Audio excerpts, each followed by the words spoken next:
General గా ఇచ్చే rug దుప్పటి లాంటివి ఇచ్చారు. కానీ కొద్దిసేపు నేల మీద పడుకున్నారు అల్లు అర్జున్. తెల్లవారుజామున 2 గంటల తర్వాత కాసేపు నిద్రపోయినట్టుగా అక్కడున్న వారు చెప్తున్నారు.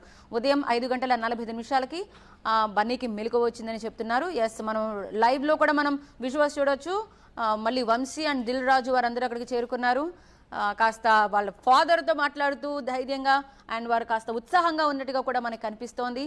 ఇక జైలు అధికారులతో తప్ప నైట్ అంతా బన్నీ ఎవరితోని మాట్లాడలేదు అని తెలుస్తోంది. వీఐపీ సెల్లో విడిగా ఉంచారు అల్లు అర్జున్ని. తనని ఎప్పుడు విడుదల చేస్తారని అల్లు అర్జున్ వాళ్ళని అడిగినట్టుగా తెలుస్తోంది.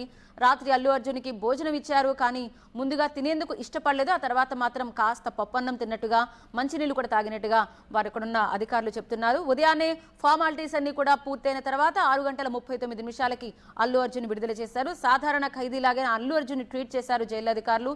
జైల్లో బన్నీకి అండర్ ట్రయల్ ఖైదీగా యూటీ నెంబర్ 7697